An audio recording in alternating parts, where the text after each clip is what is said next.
So now it's my time to do the second part of the keynote, for which I will use a PowerPoint presentation. So I have to switch the screen quickly.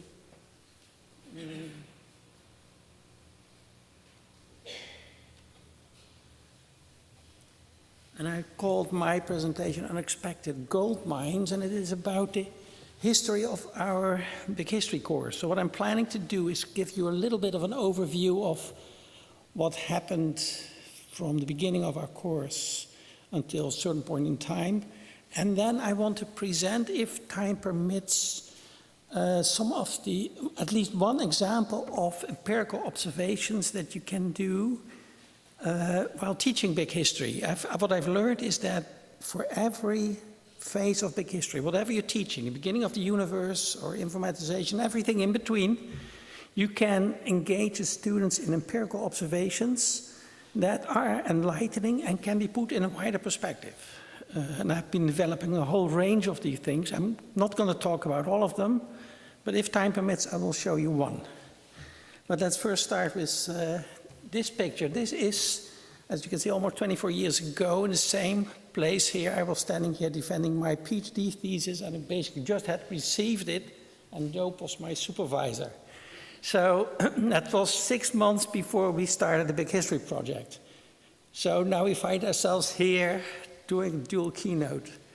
We never thought that would happen. We never even considered it, I'm sure. Anyway, well, this is how it started. This is a picture from the first course. Basically, we had cobbled together a syllabus by asking all the contributing lecturers to suggest some literature, so we put it all together in the syllabus. Just like David had done in Australia, we used your syllabus, David, and we had adapted to our own possibilities. And this is what the first course looked like. And this was actually, these were the first 2 pages that formed the basis of our proposal. We went to the Board of Governors because they were the only ones who might provide some money to do it. This was my office at the time, so that's how it all started, with 2 pages of text that we composed together, right? After you had come back from Australia, you asked me to participate. And then we got this publicity from the university weekly folia, the super lectures. And of course, there were no interdisciplinary lecture series. Nothing of that kind had existed yet. So we were extraordinarily fortunate to get that publicity, because we were wondering, would we get 30 students perhaps? You know, if you're very lucky, 50 or something like that. That's what we were thinking. Turned out that we got more than 200 for the first series. And here you see some of our lecturers. This is Ed van den Heuvel, the astronomer, explaining Big Bang cosmology. He was a very major supporter. He was very, very energetic also in helping us to convince the Board of Governors to do it. Without him, it might not have worked as well. A really, really great support and an excellent teacher. And it's Harry Priem, who's present here now, and I'm sitting doing a most wonderful lecture on geology and life as a combination. And you have to realize, we invited all these teachers, we had no clue what they were going to say. No clue. So, and it was all a major adventure. And here you see Fred Schramm from the United States, who was doing a great lecture on biology. This is our paleoanthropologist, John de Vos, who basically came to the lecture hall with a big plastic bag, and turned out that he had all these skulls in there. They put on the table one by one, and explained what he thought about the evolution of early humans. And we had Adriaan Kortland, a story all by itself, who basically told us about experiments and how early humans might have defended themselves against the big animals, and a lot more than that. Louise Fresco told us about the rise of agriculture. Bart Tromp, who told us about Wallerstein's world system and the expansion of organizing network worldwide that actually connected computers, and there were things like websites where you could go to, and the White House had a website. Really interesting. That's the kind of things they were telling. I mean, so that was happening. We didn't have any email yet. We did everything by letters. We had computers, of course. We printed the letters, sent them, and waited for responses. and Bram de Zwaan, a sociologist who did a great lecture on the world language system, and Lucas Reinders, our environmentologist, who basically gave a wonderful overview of, let's say, the history of humanity from an ecological point of view. And some of these lecturers are still participating in our course 20 years later. So that was, for us, it was the most wonderful education, because we learned a lot from the lectures, and I think we may have learned even more after the lectures, because we went for drinks and we started discussing it, and suddenly we had the opportunity to talk with all these people that you might never meet, and ask them all kind of questions and explanations. And by doing that year after year after year, we became sort of self-educated and to some extent knowledgeable in their fields. Of course, you always remain outsiders, there's no doubt about that, but perhaps to some extent knowledgeable outsiders. And of course, we learned a lot by reading many of the suggestions. So that was a huge project of self-education and collective learning, if I may use that term, David, that turned our big history course into some form of success. And of course, we had guest lecturers, and one of them was David. He was an early visitor. And I'd like you to listen to what he had to say 20 years ago.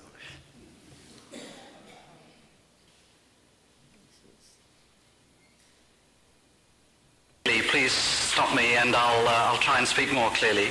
Can I begin by saying what an honor it is for me to speak at the University of Amsterdam. I'm very grateful to Fred Spier and Johan Houdsbloem for inviting me, and I'm very flattered that they thought that the idea of big history was worth doing at the University of Amsterdam.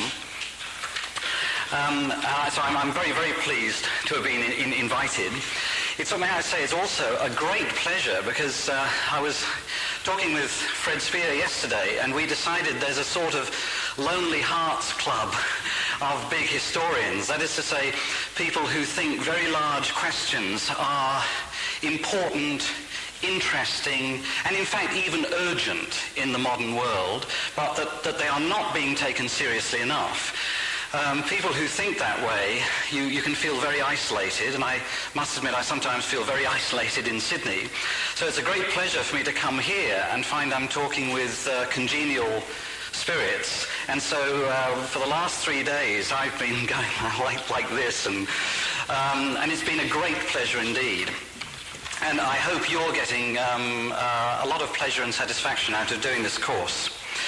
And may I say that coming here is also very important for me. I will quite frankly exploit the prestige that I will gain by being able to go back to Sydney and say, look, this is not just my stupid idea. The University of Amsterdam is doing it too, and it seems to be going very well, and students are finding this valuable, as I hope you do. So I will say that to my colleagues when I get back. And I'll say I now know of 4 universities in the world that are doing this. My university, Amsterdam, Southern Methodist College, Dallas, independently, which is why I can't claim too much credit here, independently is doing a course like this, and I gather it looks a very good one to me. And then Monash University in Melbourne taught a course like this for about 3 years. Unfortunately, the person teaching it, who did it superbly, has since run out of work. And that may be characteristic of the sort of attitude to this sort of study. So it's immensely important to me. I'd like to make a bet with you. The bet is one I think I'm very safe for 2 reasons. First, if I lose it, I'll be in Sydney and you won't be able to collect. But the more serious reason is that I think I'm going to win it. And the bet is this, that in 20 years' time, looking at history, looking at the past on the sort of scale that you're doing and that we're doing, is going to seem such an obvious idea. Everyone's going to say, well, what was the big deal? And this, of course, this is a natural way of doing history. And not only that, the information that is discussed in this course, information about the origins of the universe, the stars, galaxies, the matter of the universe, the planet, the solar system, life, human society, animals. This information will be regarded as information that every well-educated citizen ought to know back to front and inside out. It ought to be absolutely taken for granted. And in 20 years' time, I suspect that will be true. But you may have had the experience already. You can ask some very well-educated people a series of questions, such as, how old is this planet? No idea. You know, when was the universe formed? No idea. And I think this is fundamental information. So that's my bet, and I think I'll win it. But even if I don't, I'll probably be in Australia and you won't be able to collect.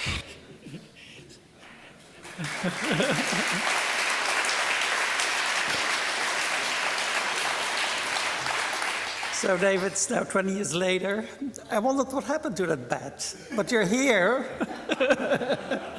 So, okay.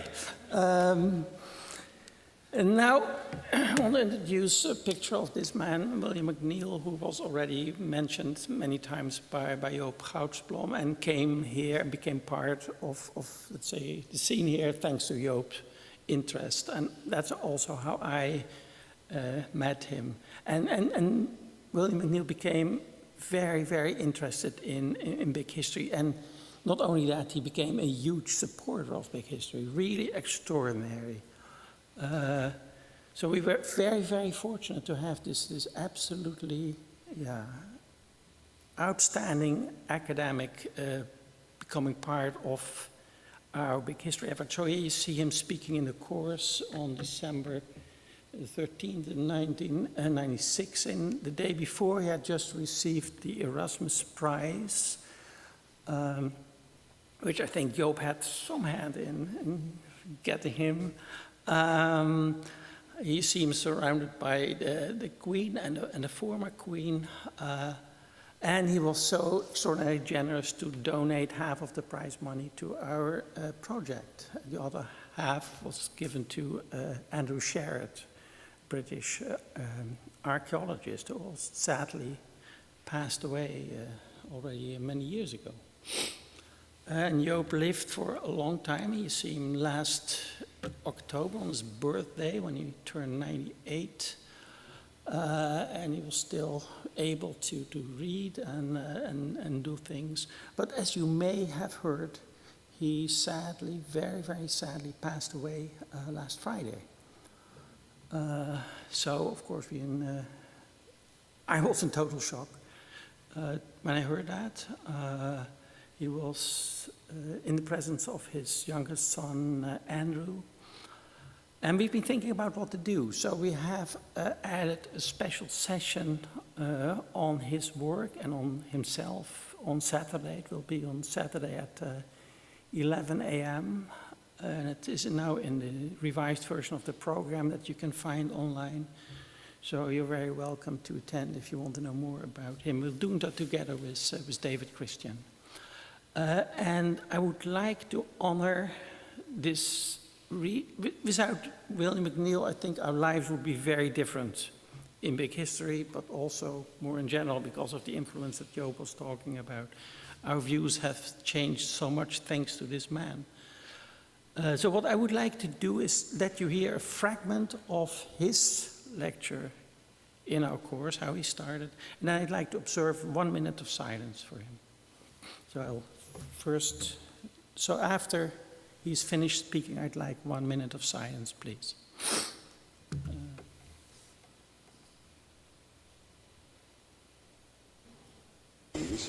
I was just now talking to some journalists and talked too long, or they talked too long to me, and I had not had time to prepare a kind of notes I usually have before me when I lecture.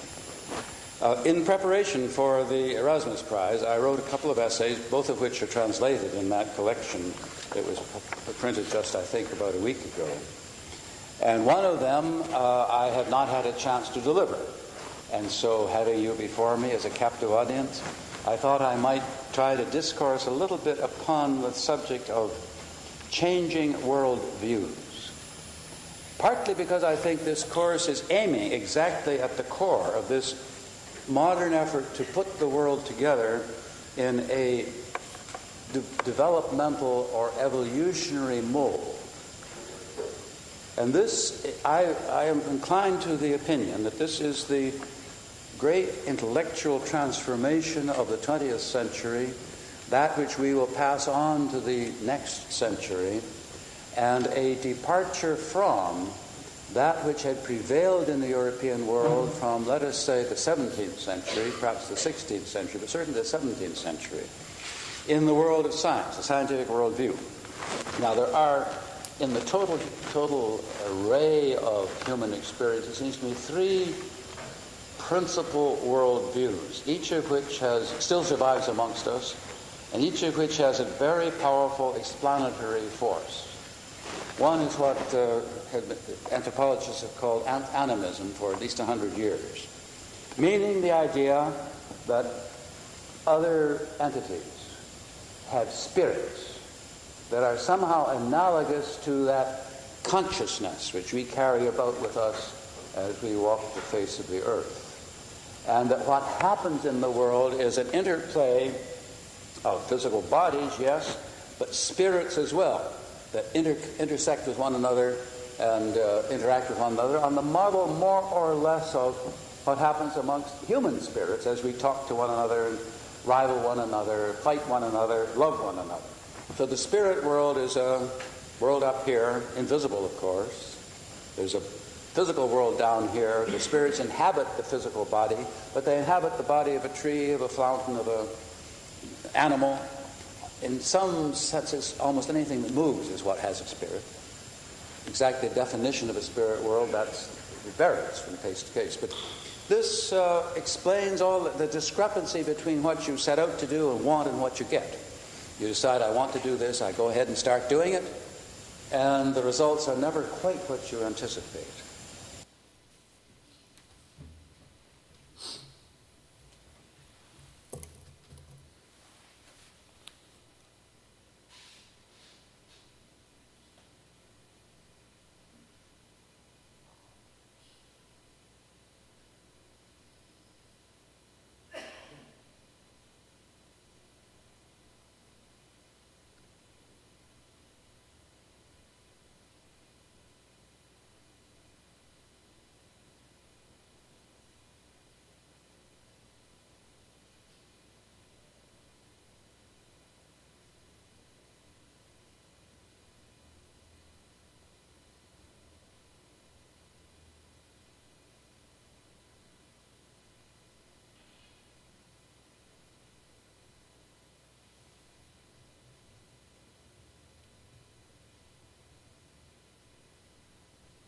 Thank you very much for doing that. I'd like to continue now on a bit of a lighter note. As when we did our preparations, then we were approached by a radio station, let's say the PBS of Holland, at Telejac Radio, with his very enthusiastic director Jan Boersma, and he wanted to record the whole series and he wanted to put it on the radio. And as you know, we didn't have a clue what was going to happen, so we were very much in doubt whether that was a good idea, actually. But then he was so forceful and enthusiastic, Jan Boersma, that we decided, okay, we're going to do it. So they recorded a few sessions, and then we had to go to the studio to make the other recordings, and they actually put it on the radio for 2 consecutive years, and also put it on the Dutch World Service, which existed still at the time. And as a result, we earned some money, and we used that money to invite guest lecturers, and these are among the first guest lecturers that we invited. Dennis, who's sitting over there, became a great friend, and Arturo, who a most wonderful lecture on the history of silver and the importance of silver for the emergence of let's say, the modern world. And I still feel very much indebted for those ideas, which have become mainstream now, but at the time they were not yet. So that was a wonderful experience. And also invited Eric Chason. By that time, the internet had evolved more or less as a force in the sense that you could actually go online and try to find out things. So I happened to be in California at the time, and I started searching Amazon secondhand book service to see what kind of books I could find that might resemble big history. And I found him, And then I could even find his email, so I wrote him and then invited him to the course, and he was so kind to come. He gave a wonderful lecture. I could also have all these recordings, but I'm not going to do all of them here right now. So that's, and then he was working on his book that became a classic, and he gave me the manuscript for my commentary. So that's how we became engaged in all of that. And I think then I emailed David and said, hey, that's interesting, and we should pay attention to that. And that's how his approach, I think, became part of Big History. We also invited others like Milford Warpath, who had a very unorthodox view of human history at the time when everybody was thinking in terms of replacement of modern humans, replacing the Neanderthals, no intermixing at all. Right now that's very different, but he was thinking, yes, there had been intermixing, and he thought that there was a lot of evidence for that. So I thought it was interesting to invite him, and I don't think he has received the credit yet for the changed views. Also invited Emanuel Wallerstein and Akop Nazaretian from Russia, who had this psychological take on especially the history of violence, which is very interesting, and Václav Smil, with the energy specialist. So all these people came to the course and contributed, and as a result we also became familiar, became friends sometimes, and we could exchange our views, and that very much added to the value of the course, I think. Also, we started organizing panels at conferences, right, David? This was 1998, when we did one together with John Mears in Seattle at the AHA, and I think that was well attended. I was basically telling the world, yes, we exist. There we are, but no more than that. And here you see David trying to do some missionary work. I'm not really sure whether that ever succeeded, the Evan Burke, you may remember that. But that was part of the deal. We're constantly basically doing our missionary work. We're still doing it, but now there are more of us doing it. We also started to organize interdisciplinary panels. Here you see a panel with David and Eric, and also John Mears, who did the course in Dallas independently, and another astronomer, Tom Gearles. We did a panel in Boothbay Harbor at the Historical Society conference. So that kind of thing was happening. That's where Barry Rodriguez became involved, because he was from that area. And then another thing happened that I'd like to share with you. I had my interest in Peru. I'd done my research in Peru, and that was part of my PhD. And I went back in 1996 and later 1997. What you see here is a ceremony called Huilancha. And what they're doing here, and this is the anthropology department. And the guy here with the hat on, that is the dean of the anthropology department, Dr. Aurelio Carmona Cruz. And basically they're performing some kind of an Andean ritual. And in this way, they try to sort of make them feel we're a little more close to that world that surrounds them. I see it all as part of the changing power balances, of changing balance of power and interdependency in the line of Elias's thinking. And I'll show you what was happening. So I was sitting there, I was invited to participate, and what they're doing there is basically doing the ceremony. Then you get in some alpacas, you basically pour in a lot of strong liquor, and then you cut their throats. And then basically what you do is you put all this blood on people's faces, and that's how you become part of the ceremony. So that was going on there, and of course then you put animals on the barbecue and then you eat them.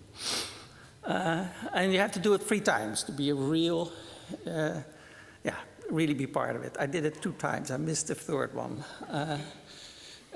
So I was doing that, and that's where I met a student from Eindhoven University, Arwin Hoekstra, and he was telling me about a lecturer there who also was doing some kind of grand overview stuff, Paula Perre. So that's how I decided to contact that guy and actually invite him to the course. So he lectured in our course, and he went back to Eindhoven, started talking about us.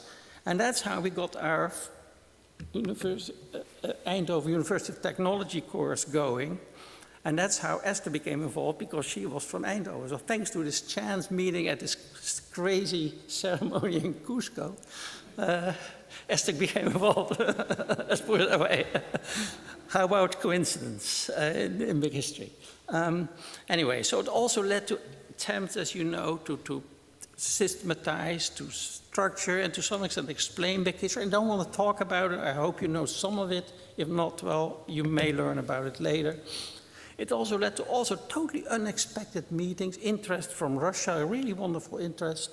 Went to several conferences there. You see David B. and Akop standing on the bank of the Volga River near Dubna, remember?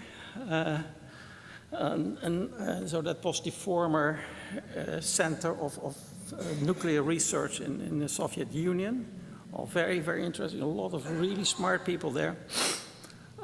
And what we also see now is, fortunately, also in other countries in Europe, as in Spain, they're starting now big history. And thanks to my experience in Peru, it's easier to communicate, because I know at least some Spanish. I know it's not really good, but we can communicate. And they want to capture the world. And they've done a wonderful initiative with their little big history of the Nalón River. So that's also very, very exciting. And they hope to capture the whole Spanish-speaking world with the initiatives. And of course, I'm happy to cooperate. Now, this is what I wanted to say about, let's say, the unexpected gold mines as a result of these 2 pages of our project that turned into everything that we've been doing here. Oh, there's a few more. Of course, David here with Bill Gates, we know all about that. And of course, then it took off big time.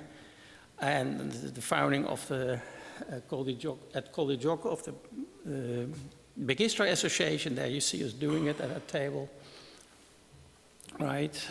Invited by Walter Alvarez and Sandro Montanari, and Sandro is here, so seeing, I know he's here. There he is, okay, great. Also a wonderful geological tour that he gave us for a whole week. We learned an awful lot about geology and had wonderful Italian food. Oh, yeah, absolutely amazing. But what I like to spend some minutes on, I may go a little bit over time, but not too much. I know reception is important. I want to talk about these things that you can develop while teaching big history, because big history is entirely built on empirical observation and scholarly interpretations. Now, what can you do to turn this not only into a story that students listen to, but they can really participate in doing things? Can you devise empirical observations that you can do in class, that you can put in a wider context, and as a result learn a lot? And sometimes I found, yes, you can do it, and sometimes it can even lead to genuine discoveries. I'm not going to talk about all of that because there's no time for it at all. But I want to show you one that nobody has ever seen yet, because I've been working on it only for the past month. But I hope to do it in the past. So what can you do, I wonder, by observing this picture of this Earthrise photo? You've been looking at it. Could you do some experiments on that? And what could you learn from it?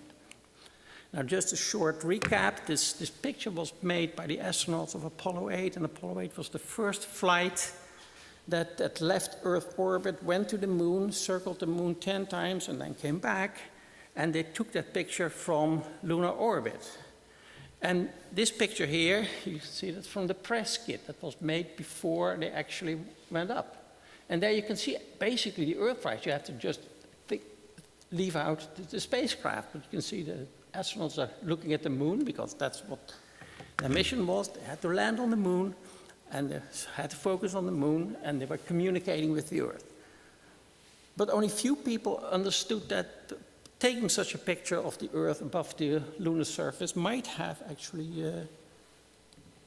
huge consequences. So here you see that picture. So it was foreseen, but everything changed when humans saw it with their own eyes.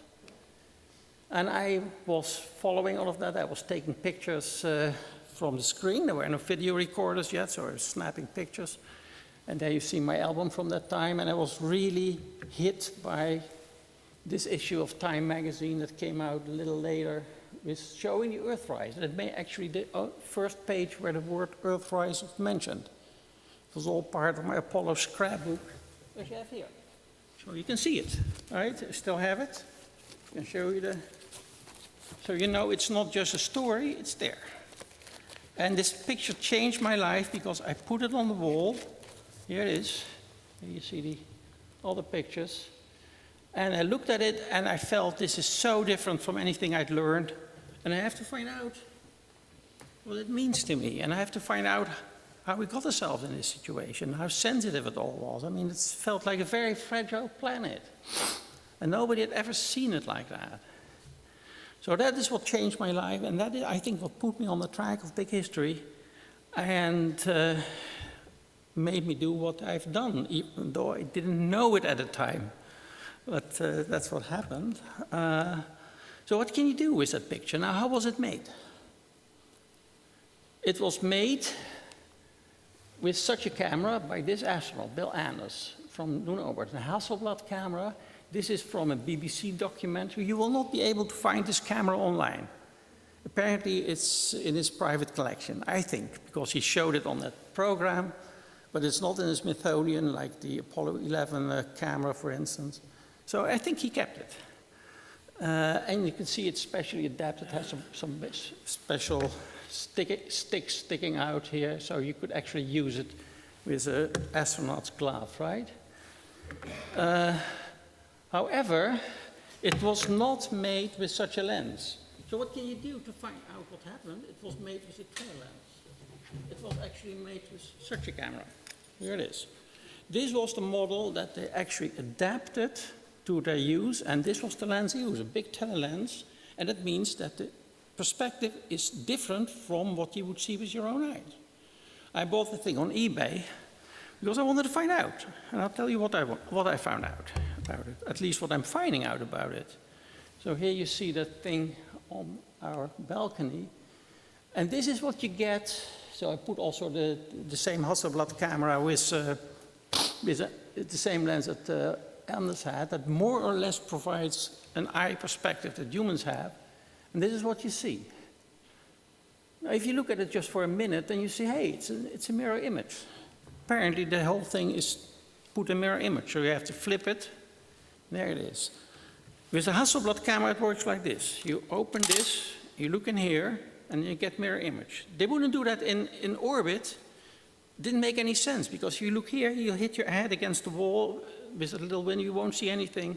Doesn't work. So what they did is basically close this off, and they look like this. That's how they tried to shoot it. So you could easily miss it, especially with a telelens. And they missed quite often. You can see that from the photos. So then you can try the telelens, and you see, okay, what's the difference in perspective? This is the difference in perspective. So it's considerable, right? So it's quite enlarged, the Earthrise photo. And that means that they didn't really see it the way it is depicted. It is different. Now, I haven't had a chance yet to check this with a lunar sunset. It's the only thing I can do from the window. So I used a lunar setting moon that I shot about a month ago, which was full moon at summer solstice, at least summer solstice here, which is very unusual.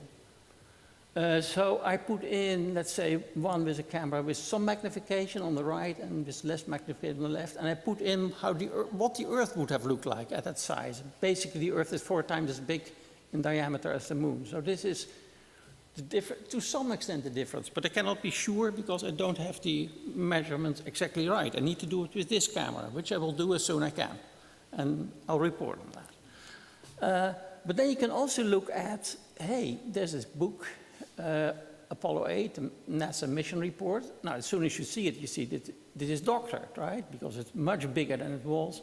The distance here is less, so very, very often this happens with this photo. It's been doctored so many times, so be careful what you're watching. And then I thought, hey, after I got this camera, I realized I can look at all the pictures that I have, and perhaps I can find this difference in their pictures. And yes, sure enough, you can find it. So this is the Earthrise as they photographed it, and this is with the other lens. And you see it's a lot smaller. Obviously, such a picture would never cause a lot of furor. Map making and orientation and navigation in big history, that's what I'm developing right now. and comparing it to what other animals have been doing and how animals have been copying animals, etc. It's all very, very interesting. So that's perhaps also part of my interest, that we find ourselves in the city of map makers, and we find ourselves also in the Oude Manhuispoort, right? That we will go tomorrow. That's where Joop and I started our big history course, Geschiedenis in het Groot, our big adventure, and that is now being used as the conference venue. And there's a statue that you will see there. It's overgrown on this picture, but I just saw that to clean it out, of the two first professors who gave a lecture at the university, Vossius and Barlaeus. Vossius spoke about the usefulness of history, and Barlaeus spoke about what they call the Mercator Sapiens, the wise merchant. And that lecture certainly resonated more here than the first. But I very much hope that we will also, let's say, make history useful here, big history, any form of history. So thank you very much. I hope it will be a most enjoyable conference. Thank you.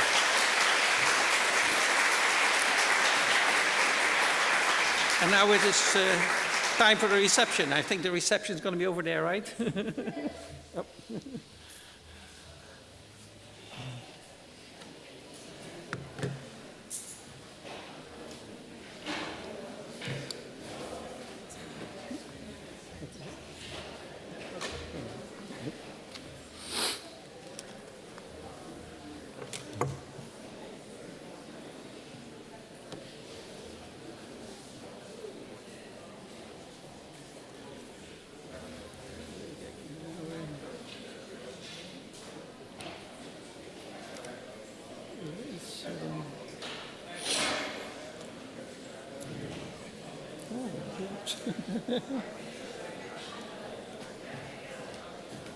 Ja, blokkeren bij een week, hè? Ja, probeer maar. Ja, ik weet niet. Ja, die zit ook vast. Dat toch niet aan uitknopen in? Zou de batterij op zijn? Test hem maar even. Of je iets ziet gebeuren als je de sleutel indrukt. Ja, kijk maar even. Wat? Nou, je zit erboven en zie je misschien nog bij ons huis. Maar als het gelukt is, is het gelukt.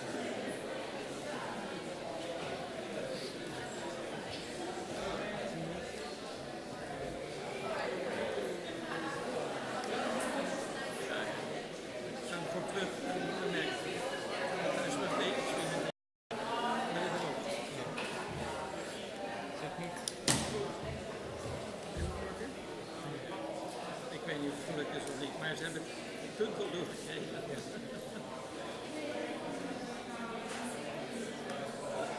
is ook wel.